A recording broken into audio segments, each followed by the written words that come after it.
What's cracking, everybody? How you doing? Hope you enjoyed your holiday weekend. It's time for EC Radio. You can follow along on all Disruption Network social media platforms. If you're watching on Facebook, do us a favor and click the share button.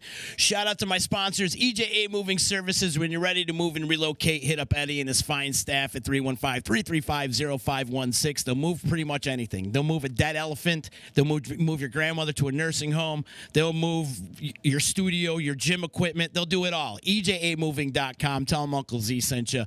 Also, shout out to Joey's at 307. That's 307 Mohawk Street. They got an amazing dinner menu each and every night. Seafood, catering, they do it all. 315eats.com is where you can find them on the World Wide Web. Or hit them up at 315-864-3527 if you want to make some dinner reservations. Let me tell you, they're busy.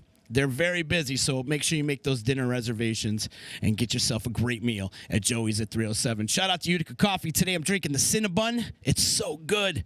I feel like it's like one of those Cinnabon like things you find in the mall. It's all wrapped up into a coffee. It's so good, so delicious. WakeTheHellUp.com. You can find them online. Big happy birthday to my attorney, Dave Longaretta. Today's his birthday. If you need legal advice, and the guy's been keeping me out of trouble since the 90s, he can keep you out of trouble as well.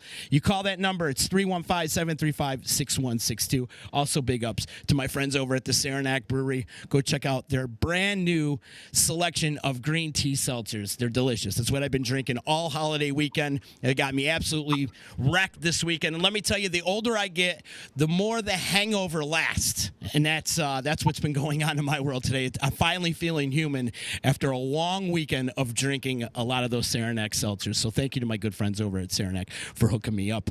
Comedian Mike Panzeca hanging out with me today. Mike, thanks so much for taking the time with me. I appreciate it, man. Good to see you. No worries. My pleasure, man. Good to see you too, brother. How are you, man? Doing good, recovering, if you will. It was a long weekend. Did you get out there and enjoy the holiday weekend at all, the 4th of July festivities? No, it's not my thing, man. It's amateur hour out there, so I just kind of hang back and stay home. I got a new puppy, so I've been hanging with her. She's scared of loud noises, so I actually went to the dog park with the loud, I wanted her to get used to the loud noises, but no, I just kind of hung out. I'm not big with crowds and stuff like that. Unless I'm on stage, then I'm okay. I got you. Hey, I hear you, man. And, I do feel bad for the animals. I also feel sorry for the veterans that suffer with PTSDs when they hear all these loud explosions. I'll tell you, in my neighborhood, it sounded like freaking Iraq out there every night. I know. I was talking to some people can't tell the difference, though. It's like a normal night for them, their neighborhood, depending on what neighborhood they're in. Yeah, seriously, man. So, Mike, growing up in Cincinnati, Ohio, was comedy always like part of your fabric, part of your DNA? It wasn't like the profession of comedy was not, but the survival skill of comedy was. So, like in school, I started early, so I was little. I got picked on a lot. I got bullied a lot, beat up a lot on the playground, and then I just started noticing, like, if I made people laugh, they would stop beating you up. And then also, like, girls like sense of humor. So what I would do is if a bully was picking on me, I would make his girlfriend laugh or go over to her house and ride bikes with her. So the word got out that don't mess with Panzeca or he'll come to your girlfriend's house and start riding bikes with her, and he's really funny. So you might lose her. So when did you dip your foot in the comedy realm as far as a professional standpoint? So at Cincinnati, I didn't really do anything. When I got down here, I was in a little play in 7th grade, and I had one line, and that was to laugh. And I couldn't get the laugh to come. And then when it finally came, it was like this psychotic laugh. And I remember it made everybody in the audience laugh for like 30 seconds, and I got that hook, that bug, that I got hooked on that. And then on the bus, I used to sit in the back and just give commentary on everything we were looking outside. Like we'd pull up and we'd see this sign that says, just say no to drugs. And then I would wait, and then I'd be like, you know what, man? If you're talking to drugs, it's too late. And then everybody on the bus would just start laughing. And but when I got down here, I was studying improvisation, not the funny kind, just the actual art of improvisation. just to psychologically expand my brain a little bit. I'm also a counselor and therapist, so, and I would take my clients to do that. And then I got into like an improv troupe. I was doing Tony Maria's wedding down here, and this was all amateur. I was just doing it as a hobby. But when I was in the improv troupe and in the plays, and I wrote plays for kids about all kinds of topics, but I got tired of other people telling me what they thought was funny, so I started doing stand-up, and then I started winning contests, and then I was like, wow. So I was just doing open mics. I just was doing open mics as a hobby, mainly as a hobby. And then somebody saw me and they got me on the cruise ships, and then that's when it took off, really. What's it like on the cruise ships? Personally, I've never been on a cruise ship before in my life. Do you have to like ride the waves and drink and eat like Dramamine or something like that just to kind of, deal with the open seas? They're pretty big. So a cruise ship is pretty big. So you don't really know you're on the water. I never had issues with that. I mean, there was a couple of times when we hit they know how to avoid the bad weather and stuff. So, but the weather was never really an issue. The ship, you don't even realize you're on a ship. You just feel like you're in a hotel. You really don't realize you're on the water. You don't realize it. And you're out there doing how many shows on a cruise ship? Would you do a couple a night or just one a night? In the beginning, they changed the format. But in the beginning, you would do like the Welcome Aboard show. You do like 20 minutes with the other entertainer, whether he was a juggler or a magician or whatever, with everybody there. And then you would do maybe one more G-rated show in the main lounge, and then you would do like an R-rated show in the back lounge. But then they realized comedy was the most popular thing on the ship. So they started a comedy club called Punchliners, and so they changed the format. And you would do one per cruise. You'd do like 5 30-minute shows. And there'd be another comic, and you would alternate. So you do about 5 30. You'd do 2 clean shows and 3 R-rated shows. That's a lot of work. It was like, I mean, yeah, it is a lot of work. It was like being in a factory a little bit, like a comedy factory, like just cranking them out. It's weird after you do a show, having to do another show. I do find that part kind of challenging because you already went through the whole, it's like getting in a relationship, having a great time, and then breaking up. And then you got to go do it again with the same person. And no, it was hard, but it was, the audiences were great, packed houses. I loved it. It was great. Let's back up a little bit. I want to talk about the first time you got on stage to do a stand-up set. Was it nerve-wracking for you? What was that feeling like? It was actually weird. It was a convention it was an Al-Anon convention, and I worked in that field, and everybody's like, "Oh, you're kind of funny. You do stand-up. Why don't you do 20 minutes of entertainment?" I go, "Okay." So I wrote some jokes. I went on up in front of 1,000 people. I was pretty scared. I didn't know what was going to happen. And I got a standing ovation from 1,000 people. Wow. That was the first time I ever did it. And then I didn't do it for a while after that. I was just doing it as a hobby. But yeah, it was terrifying. And it's very scary. And then doing clubs, and yeah, it was always scary. I still get nervous. I'm not scared, but I get nervous. But then I would be backstage and be like, why am I doing this? I could be home watching TV. Like, why did I sign up for this? I don't understand. I'm not even getting paid, And but that's the thrill of it, man. You're like, why am I doing this? Then you have a great set, you get off stage, and you're like, oh, that's what you get high. All the oxytocin, the dopamine, the serotonin, you just get high from doing it, Yeah, people don't understand it. Me being in the music world, there's nothing like it when when the energy is going back and forth between the crowd and the band and things are going on. It's just like you said, it's a euphoric high, and you really can't. It's better than drugs. It's better than sex. It's better than any other feeling you can possibly imagine. There's nothing better. I think psychologically, I think laughter is people validating you and accepting you and saying they like you. So when you have 500 people laughing, they're all saying, I like you. I mean, even in the animal kingdom, the animals laugh, that's how they let each other know they're not fighting. They're serious, like they're playing. Mm-hmm. So laughter is, when 500 people are laughing or 1,000 people are laughing, it's a great feeling. And especially from a kid who got bullied on the playground, to go from that to 1,000 people laughing, it's a great feeling. Have you ever caught up with some of these bullies in your adult years? You know what? Like, there was one guy I wanted to. I vowed to meet him someday, and but you know what? Life took care of them. Karma took care of them. Usually does. And I don't. And then when I started doing comedy, and then they were like doing their, boring whatever lives they were doing, getting divorced, whatever they were doing. I was out traveling the world doing comedy. That was enough for me. That was good enough. But no, I never ran into it. One guy remembers it. He remembers some of the fights I got in. And I go, dude, remember when that guy kicked my ass? And he's like, that's not how I remember it, man. I think you kicked his ass. But I always felt like I wasn't fighting good enough. They were better fighters than me. When I was a kid, dude, I had like the worst self-esteem and impression of myself. I thought I was stupid, ugly, and as you can see, these things are obviously not true. And bald is beautiful, brother.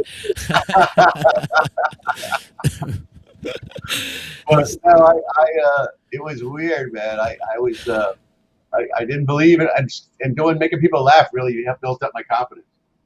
Yeah, absolutely. So, Mike, what kind of comedy do you prefer? I know you teach an improv class and you teach a stand-up class, but is there a particular style of comedy you prefer to do and perform? So it's weird. Everybody thinks I teach improv. No, I teach at the improv. Oh, copy that. I teach, and I do teach improv, but I don't. That's not what my classes are right now. I teach at the Improv in Miami and the Improv in West Palm. In fact, I got a class tonight. My last graduation show, I had 11 students. Never did stand-up before. 150 people at the West Palm Beach Improv on a Tuesday night, and everybody crushed it. They did their 5 minutes. That is the greatest feeling in the world. But I teach stand-up, a 5-week course, 3 hours a night for a week, once a week for 5 weeks, and I help people come up with a 5-minute set. Stand-up is so hard to teach. Anything creative is hard to teach people because they're so sensitive in that area of their life.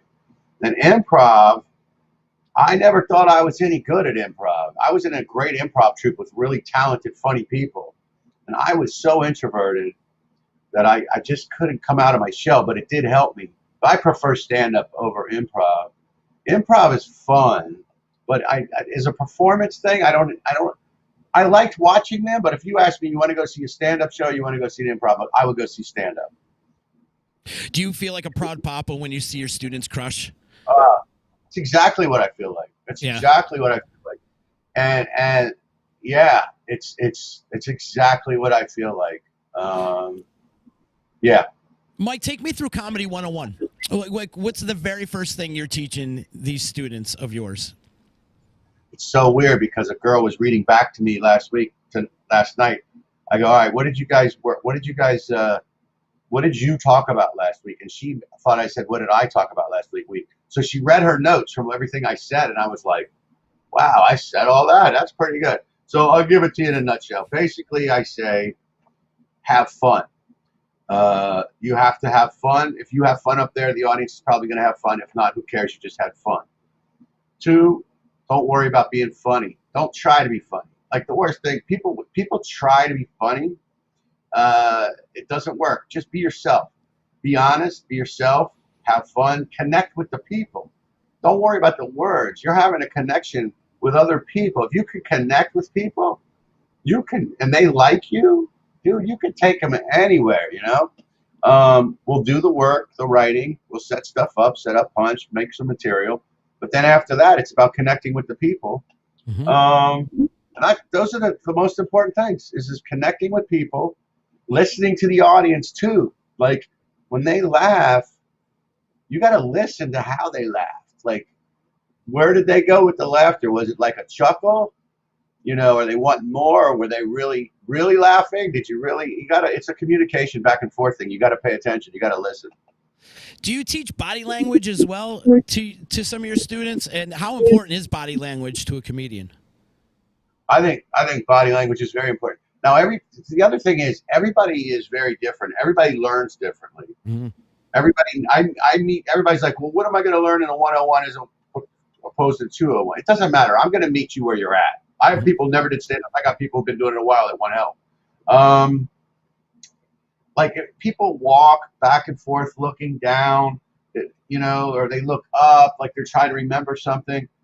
I tell them, like, plant your feet on the ground. It's like a punch, like you're boxing. You own that stage. You got to act like you own the stage, and then you take charge of the entire room. You're the most powerful, important person in the room right now, and everything you say is important, and you just got to own that. But I put chairs next to guys who used to, you know, people comfort themselves with like the walking and the rocking, and then I just make suggestions like, well, you know, maybe you should, like, you know, of course, none of the students actually do what I tell them to do. This is so funny because they actually do the opposite. Then they start talking to each other and they start coming up with their own thing. And I'm like, dude, why did you do that? Well, Bob said, you mean Bob, the guy who's in the class who's paying me to teach him how to do it? Yeah, he said I should do this. My neighbor said I should. Your neighbor? What is the first thing I taught you guys to do? Don't ask people if this is funny, and don't rewrite new material every week.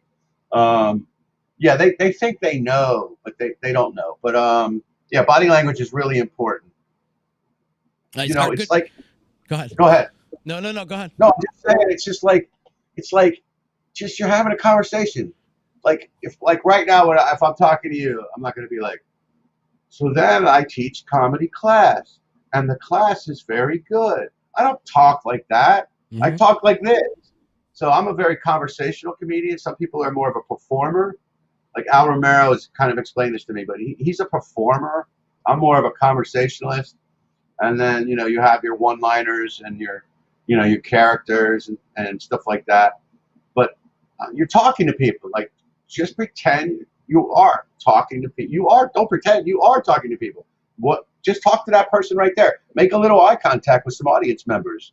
That'll pull you right into the right place, I think. Excellent advice. Our good friend Carlo Russo checking in from the Uncle Louie Variety Show. He's saying, "Hey, Mike, good to see you.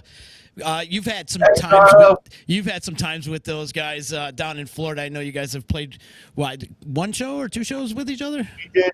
We did. I was supposed to do two, but we didn't get to do the one in Boca. But we did the one in Naples, man. And they're the best guys, man. They're so fun, naturally funny, talented. Like I actually watched their show. I really enjoyed hanging out with them and watching their show. Very, very, very funny guys. Yeah, I want to work with them again. Give me a call. Let's go. Come on. For sure, yeah. We can make that happen. We'll have you come up here one of these days. And they're starting to go back on the road again, so which is good, a little sense of normalcy. Throughout this pandemic, were you able to write a bunch of material? Was it easy for you to write a bunch of material? You know, I'm terrible. I kept thinking I'm going to write so much material. And I wrote a lot of stuff that I put on. Actually, I need to go on my Facebook page and just look at all the stuff I wrote and post it up there. And because a lot of it's funny, but I didn't write a lot of new material. And I also started my own podcast during this thing, Stand Up Guy Radio.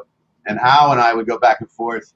But I did not take advantage of it. I'm not the kind of guy who can just sit there and write. Like, I have to be interacting with somebody to write. I got certain people in my life, when I talk to them, they just bring it out in me. And so it's hard for me to answer your question, I did not write a lot of new material that I'm aware of that I planned on, you know. I probably did. It's probably on my phone. If I looked around, I'd probably find a lot of stuff. Nice. Talk about the content you're delivering on your podcast. Stand Up Radio, Stand Up Guy Radio? Stand Up Guy Radio. It's on it's on Facebook, and Al Romero, was been around forever, he and I do it. We used to sit around and have great conversations. I'm like, man, we should start a podcast. So during the pandemic, I went ahead and did it, and we had great guests on. Like, we had Brian Regan on. He's a friend of his. We had really good guests, and it went really well. And we talk about stand up. Every once in a while, we talk about politics, but we talk about stand up and the field and clubs and owners and the business and writing new material and students. We talk about anything to do with stand-up comedy. Nice, man. Do you see the sense of normalcy coming back a little bit for yourself as far as touring goes and being back out on the road? You're playing a lot more shows now? I actually got three emails today. I'm like, oh wow, this is how I remember this. Like, people requesting quotes for gigs and stuff, like starting to pick up again. And I'm telling people, I'm like, look, you're gonna have to book me a little more in advance because it's starting to pick up again. Awesome. It's so good to hear. I'm glad that a lot of my friends are getting back to normal and getting back out on the road and in the comedy world and in the music world. Mike, who's your Mount Rushmore of comedy?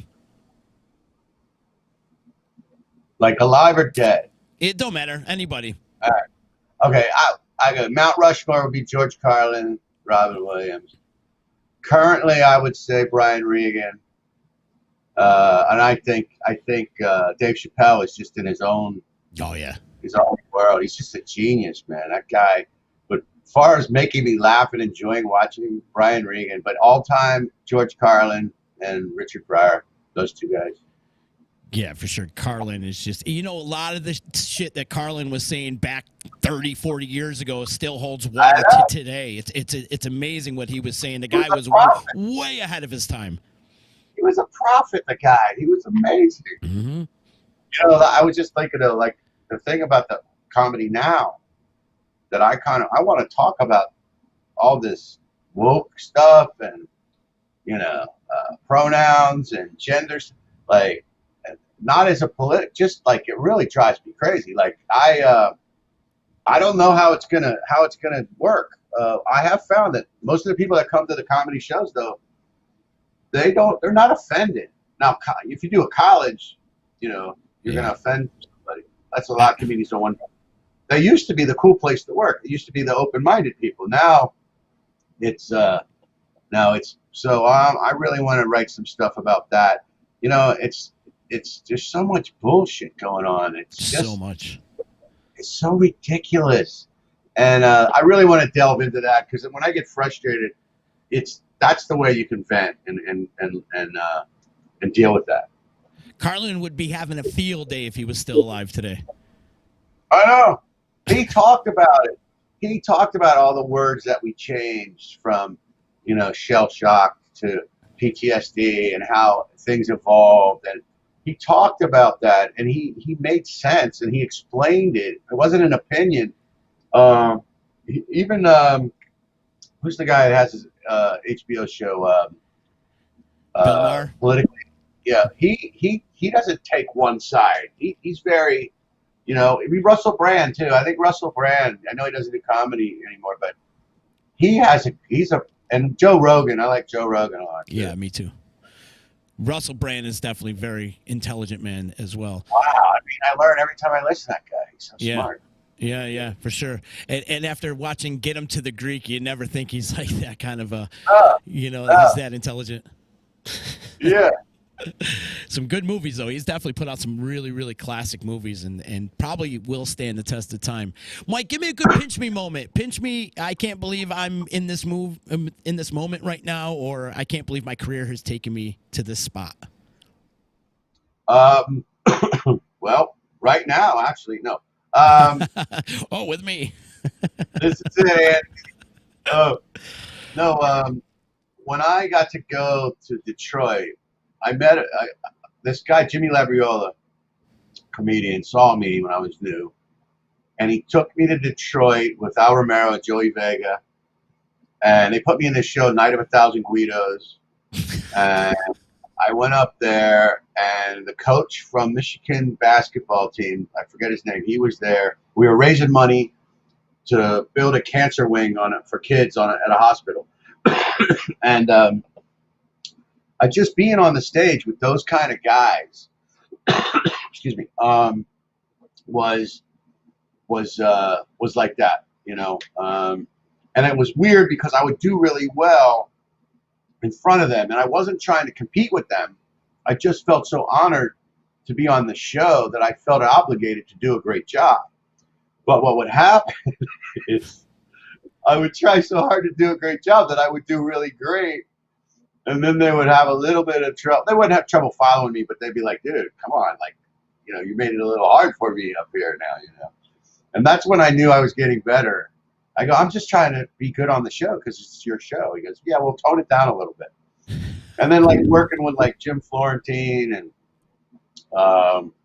You know, getting to work with like Rich Voss, Jim Florentine. Oh, and then Ronnie Bennington from Sirius XM Radio, when he saw me and he put me on his radio show for a while and said I could come down there anytime I wanted. And then he came and opened up for me at one of my shows I did.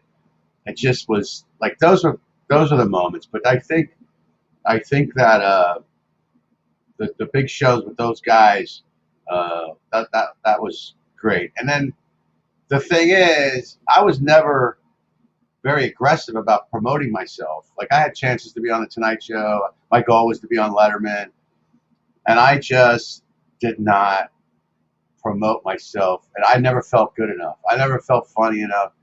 And if I would have been more aggressive, I didn't go out to LA. I went to New York.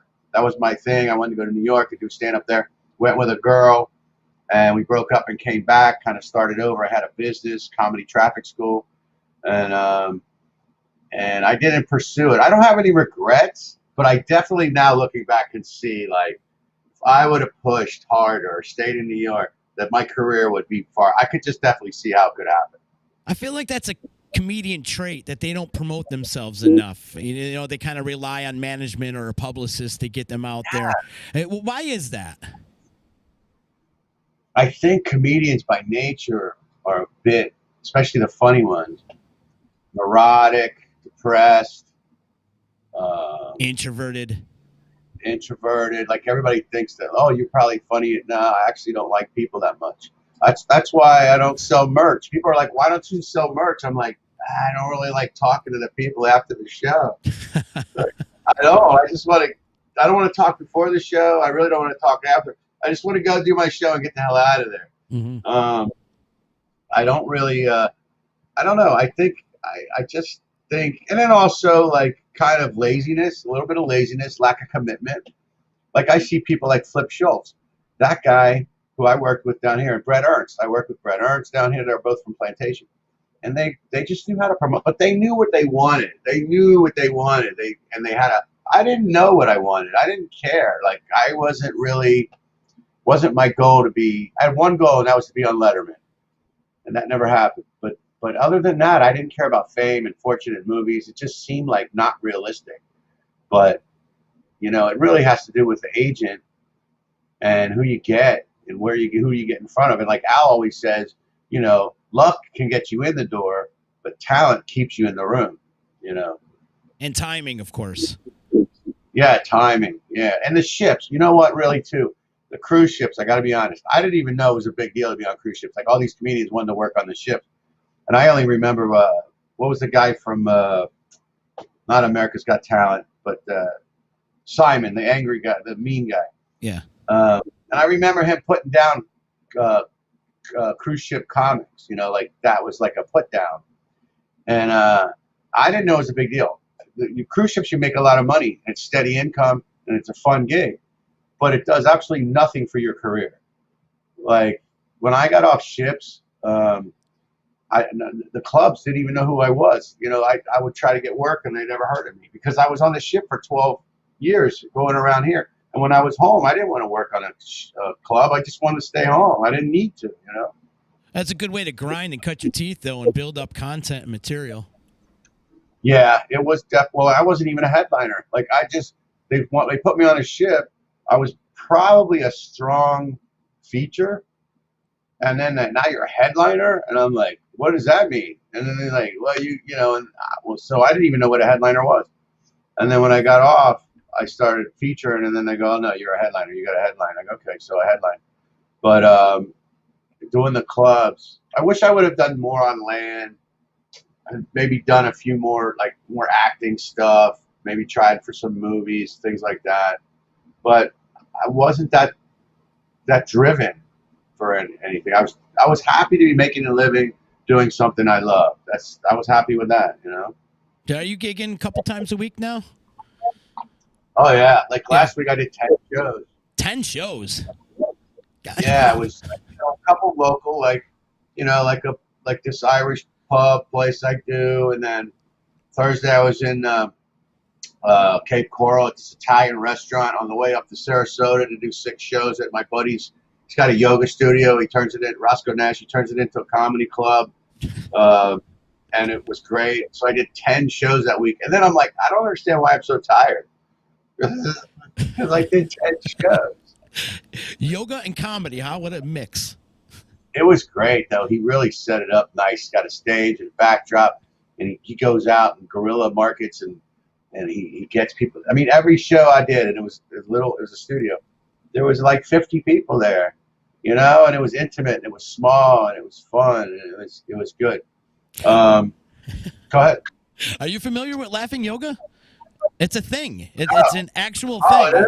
Yeah, it's called laughter yoga. You can just go Google it or whatever, and it's a thing where you do this one-on-one, and it's more of an improv thing. If you think, if memory serves me correct, you're pretending to just laugh as like a little kid and just kind of bring out this laughter, and it helps you. It actually helps develop abs for you when you're laughing, and it just helps you break out of those bad moods that you're in. Yeah, search it. Laughter yoga.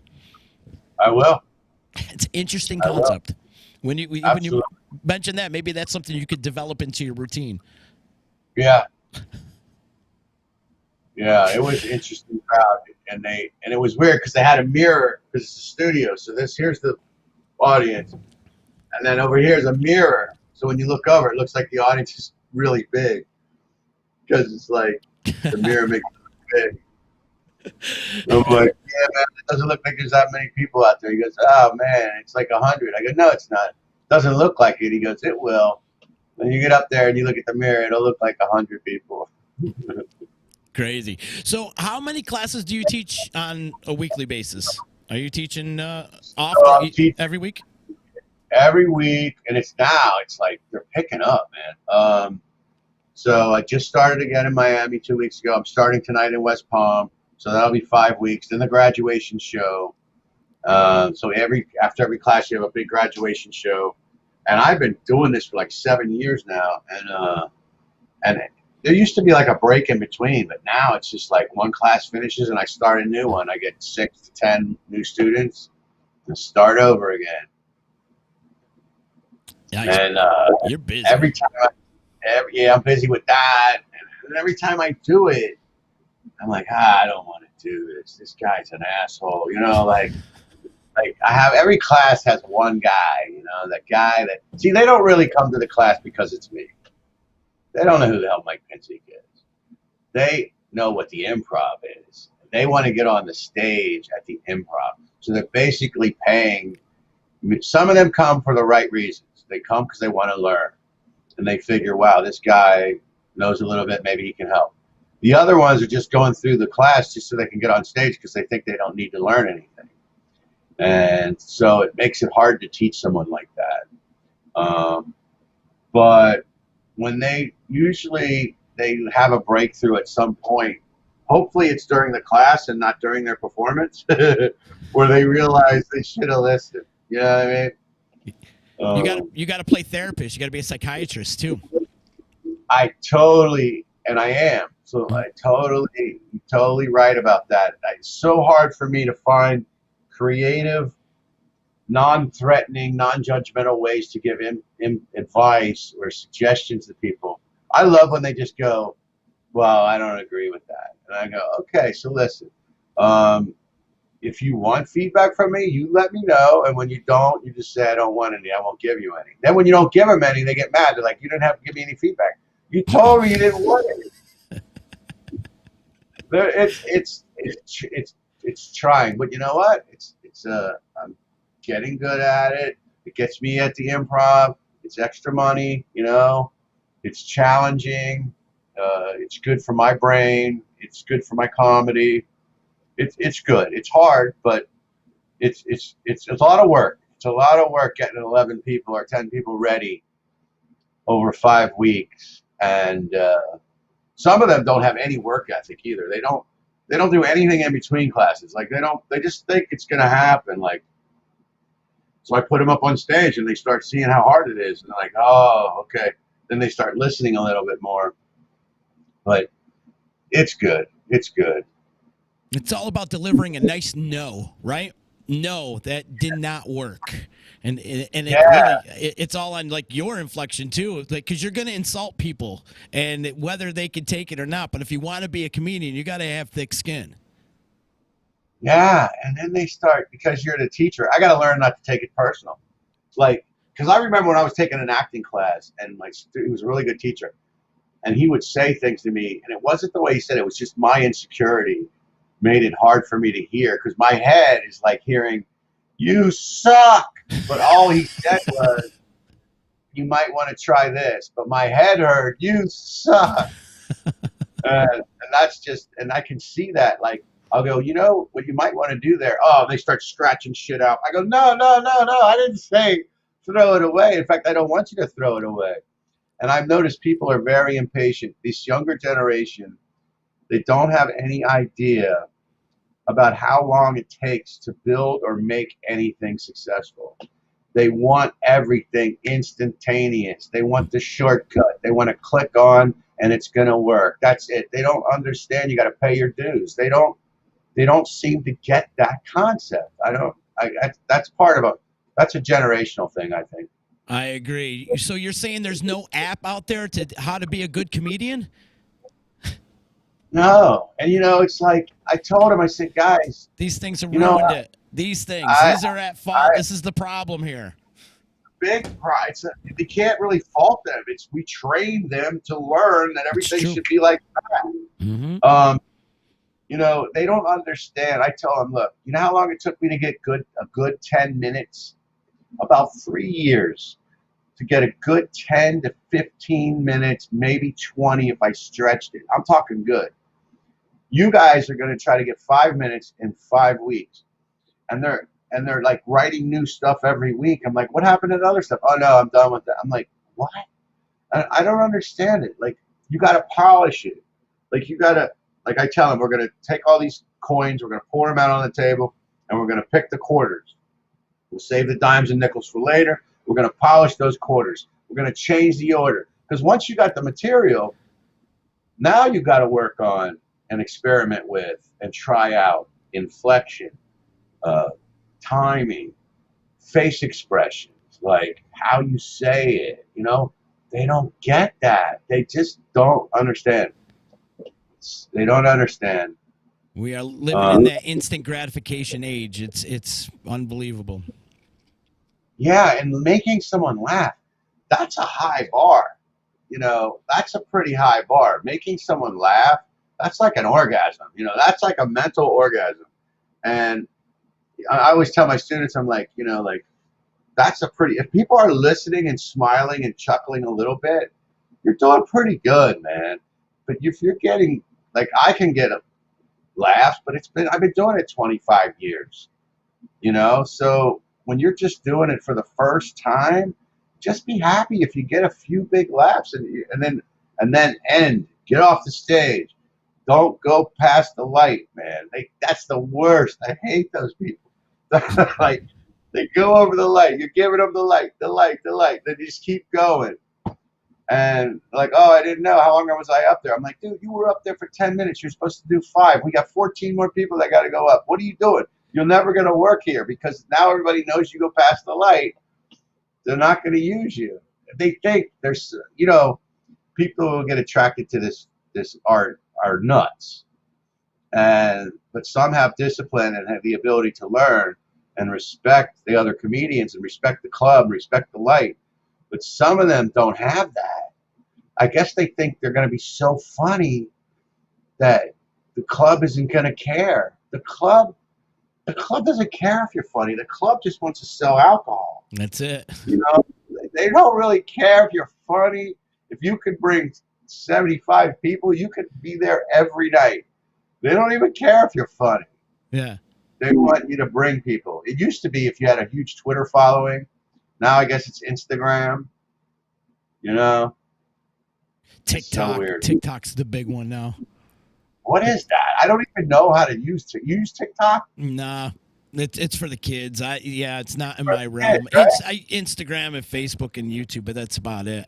There's too many social medias out there, and I can only handle a certain amount. TikTok is where you figure out if your gender, right? what your gender is? Yeah, that's exactly. If it's pink or blue.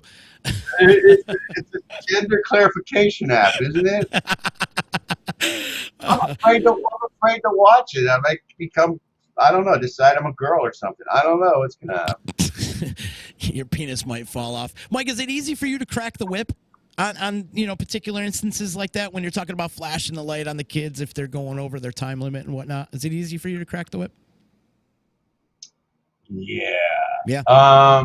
It is because it is. And because it's so easy, I have to pull myself back. Mm-hmm. So, like, I had this great, Liz is probably watching this right now, but she's one of my students. She's real smart, very funny. She's been around comedy a lot. And finally, last class I had in Miami, they were trying to blame me for a lot of shit, and they were giving me shit. And the one guy was like trying to get the other people riled up, and I lost it. I was like, that's it. I'm done with this. You guys knock it off. I'm tired of putting up with your crap, blah, blah, blah. I didn't say anything inappropriate, but I was mad. She calls me up the next day. She's like, you can't talk to people like that. And I'm like, why not? She's like, it must be a Midwest thing because her husband's from the Midwest, and he's very direct too. But am I good at cracking the whip? Yes. But I hold off because it's so easy for me. I don't want to do it too soon. And sometimes when I do complain or get stern, people look at you like you're nuts. Like, you're not allowed to say that to me. You're being critical. You're hurting my feelings. But that's what people need sometimes. Yeah. You got all these victims. You got all these perpetrators walking around pretending to be victims, man. You know, wolves hiding in sheep's clothing. That's what I can't stand. They really are trying to fuck with you, but they pretend like they're the victim and they're not. And I can't stand that. I can't stand manipulation. I can't. And it's like, look, fuck up your life any way you want. Do all that stuff. But don't blame me. That when you try to make it my fault, that drives me crazy, man. I fully agree with you on that standpoint. Mike, so if somebody's in the Fort Lauderdale, West Palm Beach area, how do they get in touch with you if they're interested in joining your stand-up comedy class? So on Facebook, I'm at Stand Up Guy at Facebook, or Michael Panzeca, Mikey Comic on Instagram. Or if you just go to the West Palm Beach Improv website, they have the classes on there. Same thing for Miami. And then I have michaelpanzeca.com. But the best way is just to follow me on Facebook, Michael Panzeca. And also plug your podcast too. And how often do you do your podcast? Well, Stand Up Guy Radio was what we were doing it for every week for a while, but we kind of slowed down there for a little while. And Al's going to be going back out on cruise ships pretty soon, so I might be doing it by myself or with some guest co-hosts. But Stand Up Guy Radio, there's a Facebook page for that too on Facebook, obviously. Stand Up Guy Radio, and that's on Podbean and YouTube. You can actually go to my YouTube channel, Mikey Comic on YouTube, and our Stand Up Guy Radio. All we do them on Zoom, we record them, and then we put them on Facebook. So they're still there on YouTube. We have some really good shows on there. Awesome. I'll definitely go check it out, man. Hey, Mike, thank you so much for taking the time to hang with me today. This has been a great conversation. And, if you ever need to promo or whatever, please use our platform here at Disruption Network. We're open to helping everybody. So please keep in touch. Absolutely. Wait, let me get that lawyer's number again. Hold on a second. Yeah, I gotta write it's 315-735-6162. If he could keep me out of trouble, he could keep you out of trouble. Yeah, I gotta write that down. Hey, listen, man, anytime. I really appreciate it. It's good to hang out with you. Anything I can do for you, please let me know. Awesome, man. Awesome. Go follow Mike Panzeca today on Facebook, YouTube, and all the social media platforms, but you won't find him on TikTok. That's one platform you won't find him on. What about Snapchat? Can we find you on Snapchat? I might be on there, and I don't think so. I think I tried it, and I didn't get it, and I just stopped. Yeah, I hear you. Same here. Thanks again, Mike, for hanging with me. Also, shout out to EJA Moving Services, Joey's at 307, Utica Coffee, my attorney, Dave Longaretta, which is his birthday today. Give him a call today, 315-735-6162. And shout out to the Saranac Brewery for always keeping me hydrated around here at Disruption Network. Mike, thanks again. You're awesome. Check them out. So are you, brother. Thank you so much, man. We gotta bring you up here with the Uncle Louie guys one of these days. We'll get you up here in upstate New York and really tear it up. Absolutely. Absolutely. Awesome. Have a great day, everybody, and we'll see you again later.